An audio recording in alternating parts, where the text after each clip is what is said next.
I'm Shane Forney with Sentinel Fertigation. So this is actually Jackson Stanzel's master's research is where the company was founded from. He was using image-based nitrogen sensing technology to try to solve the nitrogen problem. So nitrogen in groundwater and nitrogen in runoff is a big problem. And Jackson found a high efficacy solution in the image-based fertigation recommendations and decided that the results through the on-farm research at the University of Nebraska was worth scaling this technology to industry.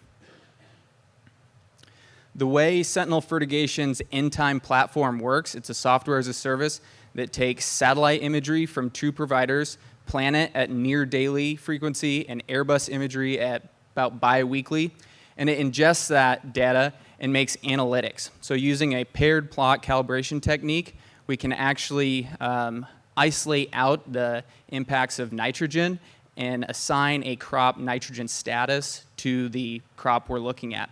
So using those analytics, we can provide the farmer recommendations of whether they need to apply or not apply more nitrogen to their fields.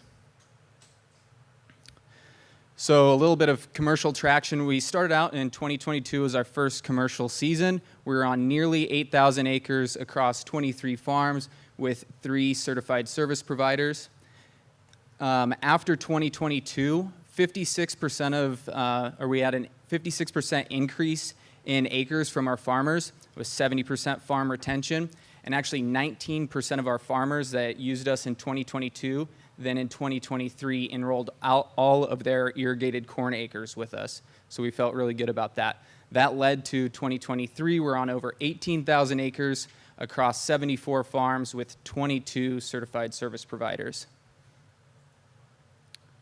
And how we got there was going from the on-farm research, and the results that Jackson found in his on-farm research was about a 25% increase in an improvement in INUE, or yield per unit of nitrogen, which was saving, it was about the same yields, but saving 43 pounds per acre of nitrogen.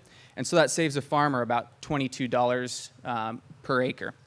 In 2022, commercially, the results were nearly identical, about a 23% improvement in INUE, which was about 42 pounds per acre savings. And with the high price of nitrogen last year, that was about $40 per acre savings.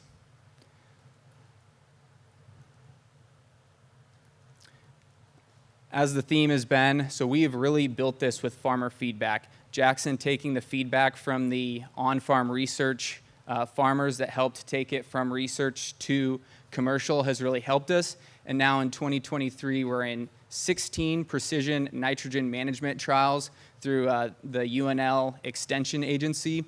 We're also doing trials with Ag Launch in cotton and corn here in Tennessee.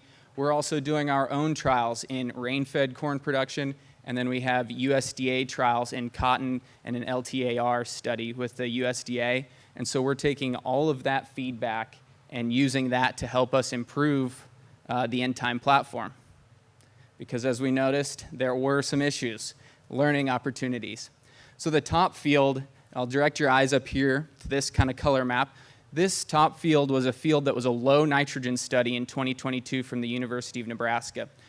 From 2022 to 2023, some of these parts of the field had only 65 pounds of nitrogen on them. And when the farmer established this, he established these plots that we have to have. That's our paired plot calibration with dry urea.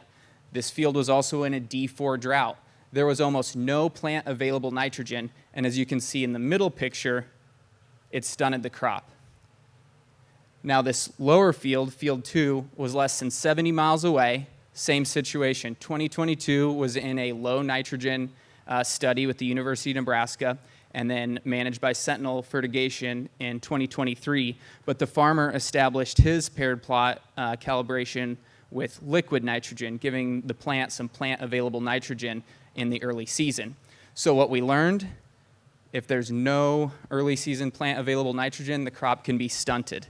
Now we don't know what the effects will be until the combine goes through, but what it taught us is that we need to provide full season nitrogen recommendations.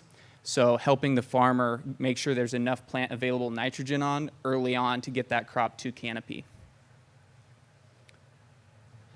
And then another issue, which is common with satellite imagery, especially in this part of the United States, not as much in, say, western Nebraska where clouds are a rarity, we didn't get imagery for almost 3 weeks on a field.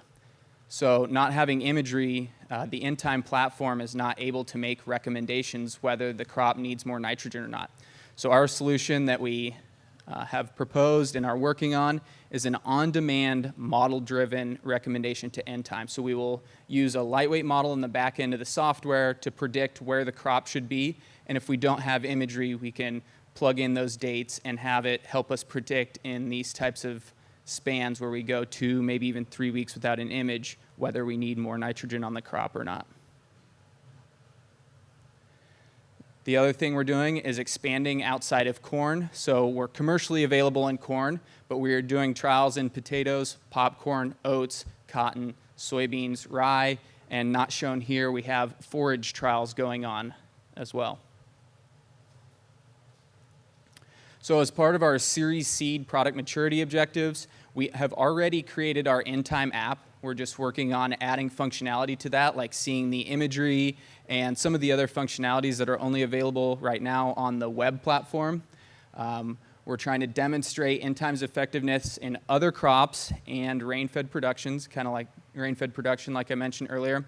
And we're going to start a tiered service where we'll offer 3 different tiers of the service to reach out to more of our growers' needs. So not everybody needs the most advanced version. Some folks may want a basic version, so we'll have 3 tiers to our software platform for next year. And these are all things that, again, have come from farmer feedback of what do you need? They tell us. We tailor our offering for the in-time platform to the farmers. And with that, you can scan the QR code if you want to send me any emails or text questions. Otherwise, I'll take a couple questions right now.